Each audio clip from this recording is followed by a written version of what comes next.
I am a multi-millionaire. You didn't trespass them, so shut the f up!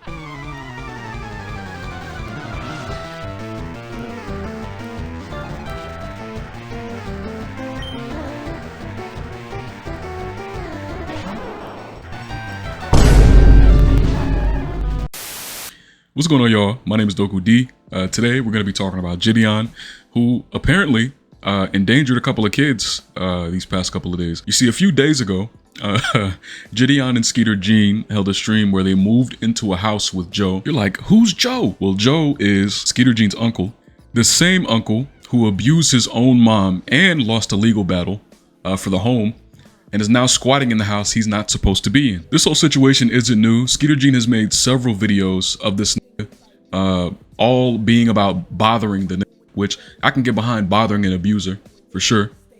I do feel like maybe it shouldn't have been monetized. This whole situation probably would have been better off camera. But fuck it, money, I guess. And fuck it, money, I guess, is what brings us here today. So back to Jidion. The nigga hosted a stream for the purpose of getting Joe out of the house, correct? There was flyers talking about we're gonna get this out of the house. He's a squatter, which we'll get into that later. But nigga, they did that shit in 12 minutes. In 12 minutes of the stream, that was out the house and being escorted by police. I love you, bro. But of course, who the fuck is gonna watch a 12-minute stream? How many donations could you possibly get in 12 minutes? Who cares if the title was, let's get the squatter out of the house, and he got out of the house? The show must go on because I have to fill my pockets. Don't you understand? Don't you understand how content works? So anyways, the stream goes on for another 3 hours. Jidion walks around telling neighbors about a squatter, which, if I can be, let's get into this. If I can be woke for a second, why are we dubbing this a squatter instead of elderly abuser? Like, the title for him should have never changed. The reason he's being harassed, the reason he's being bothered is because he abused his mother. Like, I don't care about a squatter. I don't know why this squatter is being, it's like they're using it like a slur. Like, I don't give a fuck he's squatting. I give a fuck that he abused his mom and now he's squatting because he's a piece of shit. Like, that's the title we should be running with here. Like, I don't think squatting is the moral injustice here. It's the fact that Joe abused his mother as a career path, like a career path. So why are we like, oh, we gotta get this squatter? Like, anyways, so after Joe gets a ride to McDonald's, well, we're not there yet, but Jidion spends like 2 hours looking for the dude who's already been out of the house, right? The dude, which he learns later, is throwing rocks at windshields. And during the search, Jidion comes across kids riding on e-bikes and tells them to search for this rock-type bum nigga multiple times. Now, anyone with a brain would start to think, well, what if they get hurt? Well, what if they get too close? Well, what if they do this? Etc, etc, because they're kids. You know, they don't understand the full severity of what's going on here. But someone like Jidion goes, well, I knew they were never going to do that to begin with. Like, look at this clip of this nigga responding to Bloodspeth. He can barely defend himself. A man with cameras cornering him is the worst possible decision they can make. What if a fight broke out? What if someone got hurt? These are real things. Well, didn't happen. What if? But what if you deleted your channel? What if you actually researched the video? We can do what ifs all day, but those what ifs didn't happen. People could have very easily gotten hurt or even lost their lives. You don't just get to confront whoever you want, whenever, wherever, with whoever. Like, just because you're a popular YouTuber, that's not how it works. So, Bloodspeth saying you cannot talk to anybody in a public. Oh my gosh. And that still goes without mentioning those minors. Here's a screenshot of their faces from the stream. And you know what's funny? They did exactly what I knew they were never gonna do. They never went inside. They rode around the McDonald's, and they didn't see him, but they did exactly what I thought they were gonna do. They rode around McDonald's. Okay, so you know what's the stupidest thing about this is that this nigga literally approaches people based off what ifs. When you predator catch, sometimes they don't actually go up and meet. Sometimes you come to them. You come to them based off a what if because of their intent. Because given the context, it was a possibility that they would meet up with a minor and hurt them. You meet up with people for this. You're the same person. You had an argument with somebody who likes lolly, and one of your main points was that what if you feeding this desire of yours, what if it grows into something that harms the children? That was one of your points, and I made a video defending you on that because I agreed with you. Yes, it's a problem when something you do can branch into something that would hurt a minor or something that would hurt anybody, for example. So yes, if you can understand that a what if given certain context, or a what if given context of somebody getting hurt out of it, is a bad thing and should be avoided, you should be able to understand how you potentially putting these minors in harm's way is still a problem.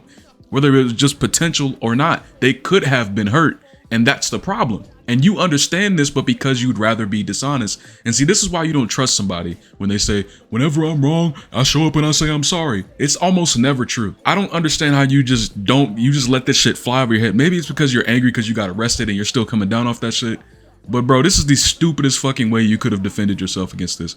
So as for your second point, aside the part where you try to purposefully mischaracterize what Bloodspeth was saying and then you rub your head because you realize the shit didn't make sense halfway through, you went on to say you knew they weren't going to do that, except you did not know anything. You don't know what they're going to do. You don't know who they are. And the fact of the matter is they're children who just had somebody that they see online that they think they just met somebody famous. They've just been told to go do something in honor of them. You didn't know what they were going to do. It happened that they did the thing that did not get them in harm's way. But what if they did not? That's the problem. You even introducing them to the potential of the shit happening is a problem. And you should know that being somebody who approaches people based off the potential of what they were going to do. Like, it makes no sense that you have this position. It is literally you being purposefully dishonest and angry for no fucking reason when you should just be like, oh, you know what? You're right. It's weird. And it's weird because you have this ego that like has to be stoked to some extent. You're the same nigga who people constantly get on you for your ego and for your arrogance and all this shit. And you go, well, you know, when I say I'm wrong, I say I'm wrong. Now look at you, bruh. You up here looking stupid, rubbing your head and shit. And you can't understand a basic concept, a concept you regularly employ. It's fucking ridiculous. So here's where we begin to talk about the content brain at play here. Because all that shit that happened once Joe left the house shouldn't have happened because Joe left the fucking house. The point of the video was done, but because it's a stream, because you were streaming on Kick, Twitch, and all this other shit, you felt the need to give the people a show. And so that's what you tried to do. And in doing that, it would have been, I don't have any problems with you niggas following Joe. Joe deserves the fucking harassment, okay? But in doing this shit, you did a bunch of stupid shit, and now that stupid shit is backfiring, you can't seem to understand why, right? The reason this stupid shit even had the opportunity to happen was because of content brain, because of you chasing, whether it be dollars, whether it be your name on the front page of these sites. I don't know. You claim you're a multi-millionaire, which we'll talk about that in a little bit.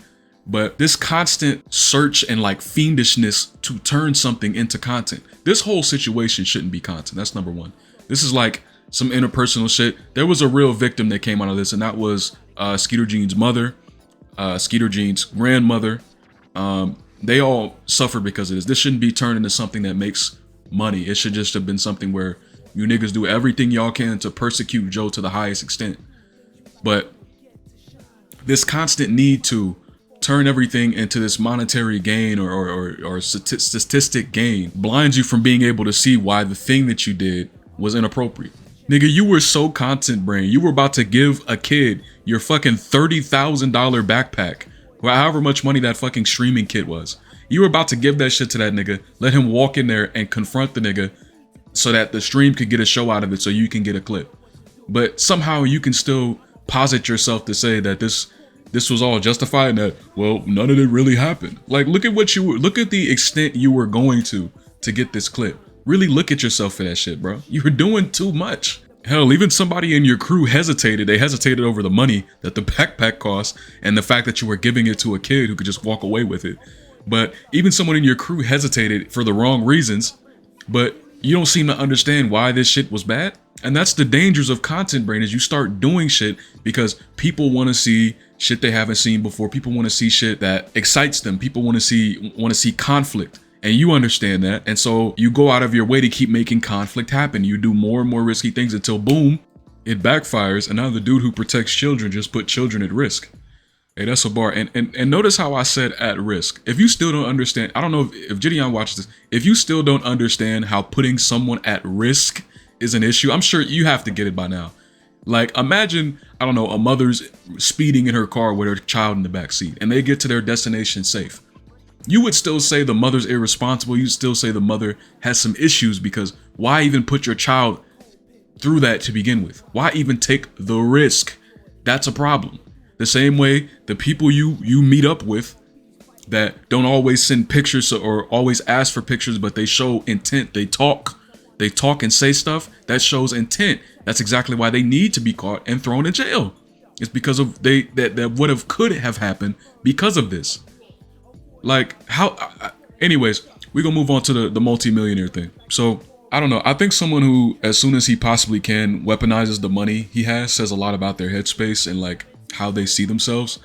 I don't really care if he thinks he's above the law. I think, because like I don't respect the law like that either. Because I don't think the law is always fair or moral. I care that he thinks he's above the law because of his money and status. I think it shows, you know, what he really thinks to when he receives pushback to his actions. It shows that he kind of feels like he, despite what he says several times, that he can do no wrong. I mean, from getting pushback from people like Bloodspeth, from people like Fuck DH, he like makes fun of their career and talks about their thumbnails and shit. And he like compares it to his own. Like he'll like talk about it in reference to what he does, which is really fucking weird. It's like his pushback to people giving him pushback is like, haha, look at what you do. Or like, hee haha, what you do is inferior to my own. You know what I mean? Like it's just weird. It's weird. But with that, that's going to be the end of this video. Make sure you like, subscribe, comment. You do all those wonderful, beautiful things. I would really appreciate that. Make sure to hype the video too. It really helps and gets the video out to more people. So if you want to help me, that's how you help me. You can join if you want. Membership started at $1, but you don't have to. And I appreciate it if you do. And let me know what y'all think. I'm going to see y'all niggas later. Peace.